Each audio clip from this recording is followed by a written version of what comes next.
So, do you have to be thin to be spiritual? Hey guys, it's John out here on the back deck. I thought I'd hop out here on a day that looks like it's probably going to rain on me here. We might have some sun pop through here and there, but for the most part, I think it's going to rain. I think they're calling for rain here in a short amount of time. But I wanted to hop on and, first of all, drink my mug of coffee. I wanted to talk about this concept of your physical appearance and spirituality. You know, every so often I'll get a message from someone basically fat shaming me for being overweight. And like the other day on my birthday, somebody literally, quote unquote, said, "Why don't you connect to spirit and stop being so effing fat?" And I basically hid them from the channel. And my thought really was an interesting thought was, if they were so enlightened, they never would have said that. The Buddha is often depicted as overweight. Yogananda was pudgy. Eckhart Tolle is not in the most fit of shape, right? When you look at spiritual enlightened folk, the idea of the physical shape having anything to do with spirituality has nothing to do with spirituality. Because the reality of it is the physical world is just a physical expression, just an illusion. Back in the Renaissance time period, if you were of portly means or portly appearance, you were considered wealthy. And oftentimes in a lot of ancient cultures, they talk about your size being a direct relationship to your position of authority or your influence or affluence. When you look at the people who are fat shaming and claiming that it's not spiritual to be fat, it's very interesting to me because the spiritual is non-corporeal and it has nothing to do with the illusion of the world. And when you look at people who are fat shaming, claiming that they are more spiritual because they are thinner, or they are more spiritual because they're vegetarian, or they're more spiritual because of anything that makes them appear thinner, that is actually being further away from the non-corporeal. That is investing very deeply in the corporeal. That's investing very deeply in being here in the physical and choosing to prove themselves to be better. It literally is the idea of someone saying, "I am more spiritual, so I am more valuable, so I am more important, and I have greater authority than you." It's narcissism. It's being so aware of yourself to the exclusion of others, and more so to the judgment of others. When you look at it from the perspective of what is fat shaming is fear, it's anxiety, it's about having to be right, it's about judging others. There are beautiful people of all sizes, shapes, races, creeds, and colors. And to fat shame someone or to thin shame someone, to use body identity as a marker of spirituality is a marker of you're not being that connected to the non-corporeal, because the corporeal does not matter. And when I hear people who come on and say things like on my birthday telling me that I need to stop being so effing fat, it's one of those situations where I just say, this person is just a person who is trying to make sure that they feel powerful.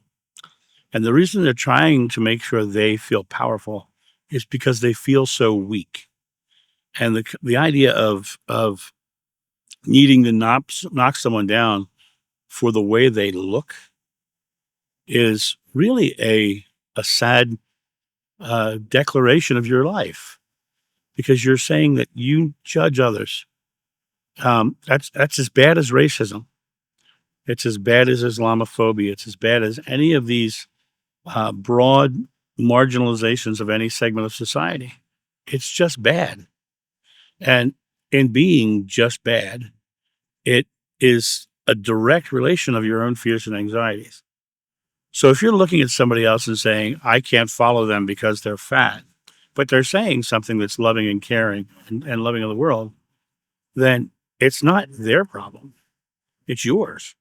You're the one struggling with your own identity that you need to feel powerful for being thin. I'm very happy in my life. I love every day, and I'm surrounded by people I love who love me in return.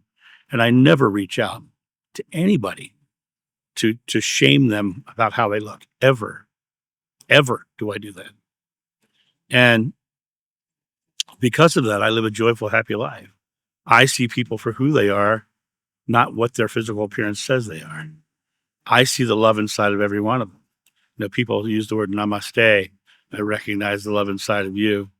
And when you look at it from the perspective of that is when you recognize the love inside of people, the physical world expression means nothing.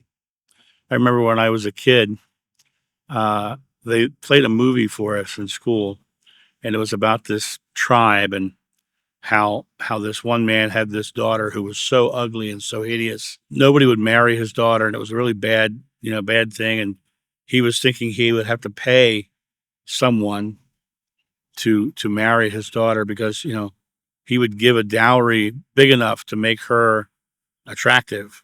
This man comes along, and instead of taking the dowry, he gives the man triple what he had when offering in dowry. He says, I'm going to give, no. I'm going to pay for her because she is beautiful. And when the day came and the marriage was going to happen and the ugly daughter came out of the tent, she stepped into the sunlight knowing that she had been paid more than any other, her father had been paid more than any other father in the village for their daughter.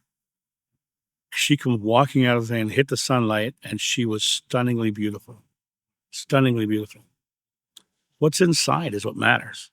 Doesn't matter if you're thin or you're fat, but if you're reaching out to judge others for those things, you've got a long way to go because you're not recognizing the love inside of people.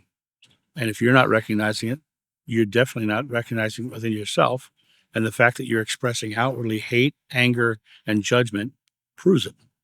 And so if you're a big person like me and you're happy and you're loving, you are simply beautiful. You are simply wonderful. And your appearance has nothing to do with what anybody else says about it. Like I've often said in videos, when someone comes at me with a negative statement like that, I don't let it get in my core. I just hide them from the channel and I laugh about it. But it hit on a deeper topic for me. People being treated unfairly, unjustly for their appearance. People being treated unlovingly for their appearance. It's as bad as racism. It's as bad as Islamophobia.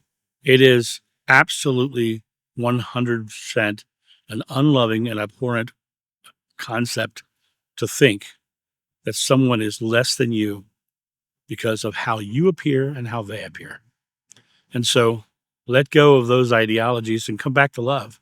Come back to the place of the non-corporeal. Come back to the place of the non-physical and actually touch spirit because God is love and spirit just means non-corporeal and God is non-corporeal. And so that's my thought on this. You guys have a great day and I'll talk to you soon. See ya. Bye.